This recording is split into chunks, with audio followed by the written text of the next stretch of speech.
वैसे तो लोग इसे एक रतन बताते हैं। रतन ये एक ऐसा रतन है जो हर एक इंसान को पतन की ओर खींच रहा है, हैं? शराब पीने के बाद दोनों पागल हो गए। दोनों अपनी स्त्रियों से बोले, ऐसा कपड़ो, आज अपने ये कपड़े उतारो, हम तुम नग्न होकर के जल में स्नान करेंगे। दोनों स्त्रियां मने करती रही, मेरी बात मानो, हर एक स्त्री को जल में नग्न होकर के नहीं नहाना चाहिए। उनका पति व्रत धर्म नष्ट होता है और जल में रहने वाले वरुण देवता का अपमान होता है। दोनों स्त्रियां मने करती रही, लेकिन वो दोनों घमंडी नहीं माने। जब नहीं माने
मने करती रही, लेकिन वो दोनों घमंडी नहीं माने। नहीं माने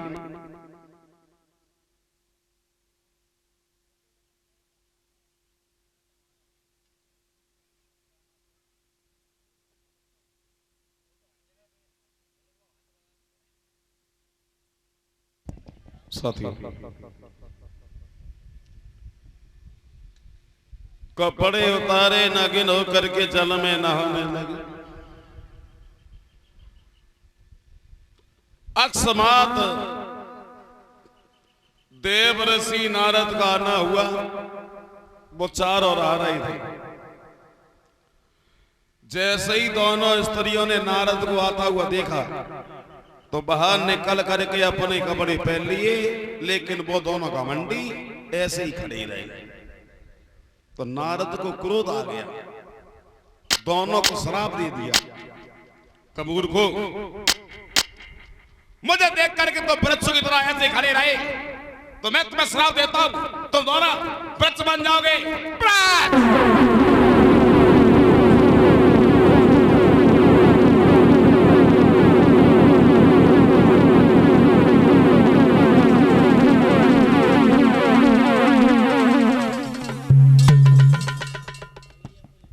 जैसे ही नारद ने श्राप दिया, एकदम से दोनों नारद के पैर पे गिर पड़े का बाबा जी, जब मैं वृक्ष बन जाएंगे तो फिर मेरा उद्धार कैसे होगा। नारद के दिल में दया आ गई का चिंता नहीं करो, द्वापर में जब भगवान कन्हैया का अवतार होगा उन्हीं के हाथों से तुम्हारा उद्धार होगा। तो दोनों भाई थे, नलकूबर मणिग्रीव दोनों का नाम था। देव ऋषि नारद के श्राप से दोनों वृक्ष बन गए थे। भगवान कन्हैया के हाथों से इनका उद्धार हुआ। इधर मां यशोदा नंद बाबा ने देखा कि बिना हवा चले इतने भारी भारी वृक्ष टूटी गए, अब मुझे गोकुल को छोड़ देना चाहिए। तो माँ यशोदा नंद बाबा सभी गोकुलवासी लोग गोकुल को छोड़ करके तुलसी वन जिसे कहते हैं वृंदावन, वृंदावन में जा करके बड़े बढ़िया से महल बनवा करके ये वहां पर रहने लगे। इधर तो भगवान कन्हैया वृंदावन में बाल लीलाएं कर रहे हैं और उधर मथुरा में राजा कंस बड़ा ही उदास बैठा हुआ था। 100 रुपया हमारे करीब आए हैं, 10-10 रुपया सभी साथियों को दे रहे हैं। रिंकू फौजी इसी नगला बली के इनकी तरफ से आए हैं। रिंकू फौजी की तरफ से 100 रुपया हमारे करीब आए हैं, 10-10 रुपया समस्त साथियों के लिए। 51 रुपया है संजू यादव, ये कैल्ठा के रहने वाले हैं, इनकी तरफ से जो 51 रुपया है। अकस्मात देव ऋषि नारद का आना हुआ और जैसे ही कंस ने नारद को आता हुआ देखा, बड़ा ही सम्मान किया, बोला बाबा जी बैठो। तुम ऐसे महात्माओं में तुम्हारा सम्मान करते, वरना हजारों माताओं ने कटवा दिए। नारद बैठे। नारद बोले कंस राज की बात बताओ। क्या? कहा आप यहाँ के राजा? राजा हाँ, और राजा होने के साथ साथ इतना दुखी क्यों हो, परेशान लग रहे हो, बात क्या है? सवाल कर रहे हैं नारद कंसराज।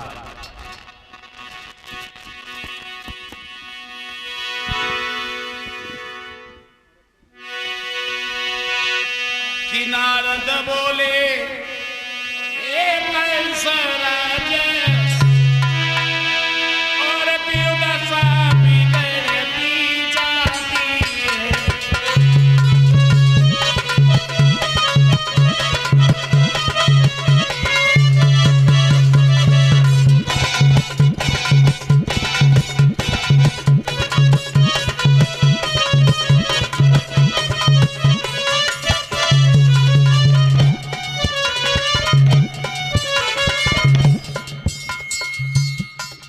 समझा रहे हैं नारद कंसराज,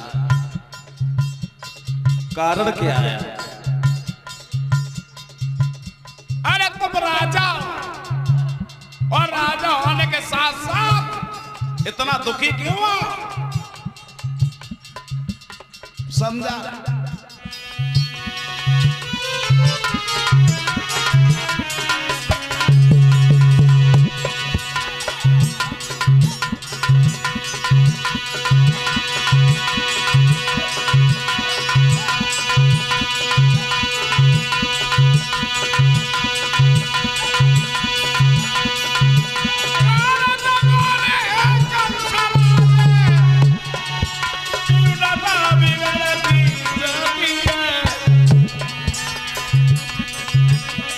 दिने बसंत के खिलने पर कि कली सुकड़ती जाती है।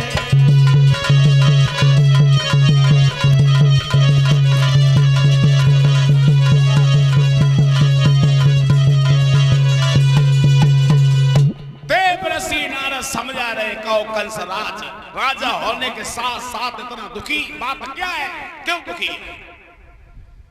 तो कंस बोले बाबा नारद, वृंदावन के रहने वाले हैं श्याम सुंदर बलराम, दोनों मेरे काल हैं। अनेकों राक्षसों को हमने भेजा, किसी ने लौट के मुझे ये नहीं बताया वो दोनों छोटे गोरे कारे कैसे, उन दोनों की मृत्यु कैसे हो? वो दोनों मुझे जान से मार देना चाहते हैं। सच बताना बाबा नारद, अगर मैं मर गया ना तो मेरे पीछे रो रो के सारे प्रजा के लोग मर जाएंगे, क्योंकि मेरा हृदय बड़ा दयालु है, किसी बात ही नहीं उठता। तो नारद बोले इतनी सी बात है, वो दोनों स्वयं मारे जाएंगे। काली देह में कमल के पुष्प में उन्हें मंगवा लो, मारे जाए। कंस बोला बाबा नारद क्या कह रहे हो, क्या कमल के पुष्पों से कोई मारा गया है जो वो दोनों मारे जाएंगे? नारद बोले कंसराज भूल रहे हो, काली देह में कालिया नाग रहता है, इतना जहरीला सर्प है, पशु पक्षी अगर उड़ करके जाता है उसकी विष की वजह से उसी काली देह में गिर पड़ता है। अगर वो दोनों कमल के पुष्प लेने के लिए जाएंगे तो कालिया नाग जान से मार देगा। कंस बोले बाबा नारद मैं समझ गया कि तुम मेरा उद्धार चाहते हो, उद्धार। नारद बोले कंस क्या करें, बड़ी देरी लग रही है, हम तो यही चाह रहे हैं कि भगवान तुम्हारा जल्दी से ही उद्धार हो। इतनी कह करके नारद चले गए। कंस ने वृंदावन में खबर भेजी का काली देह में कमल के पुष्प उन्हें भिजवा बाबा नंद, अगर नहीं भिजवाए तो सारे वृंदावन वासियों को मथुरा की जेल खानों में भरवा देंगे। इतनी बात सुनी तो नंद बाबा रोने लगे, बड़े परेशान हुए। यशोदा मैया रोने लगी, ये क्या हुआ, अब तो कंस हम सभी को जीवित नहीं छोड़ेगा। यशोदा मैया आंगन में बैठी बैठी रोने लगी। कन्हैया सामने पहुंच गए, बोले मैया क्या हुआ, रो रही हो, बात क्या है?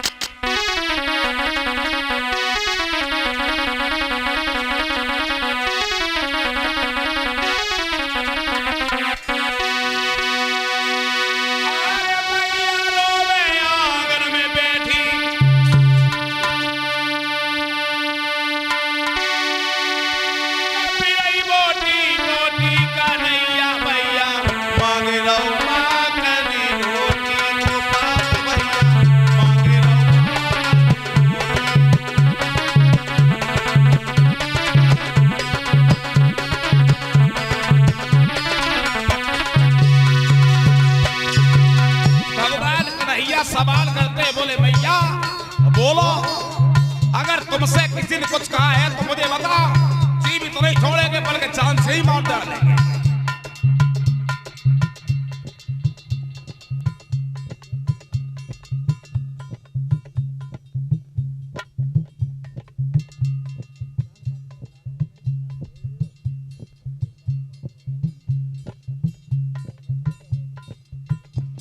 सवाल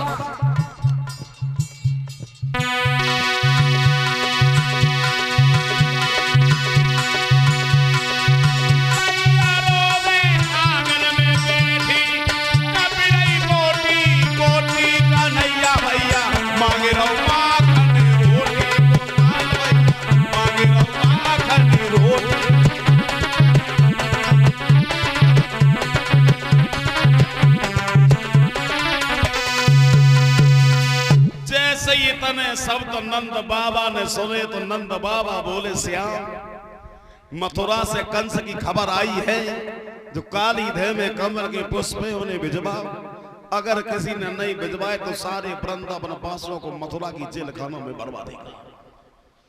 तो भगवान बोले बाबा इतनी सी बात तो तुम चिंता नहीं करो, कंस अगर मथुरा का राजा है तो हम भी वृंदावन में किसी से कम नहीं है, सवेरा होगा तो देख लिया जाएगा।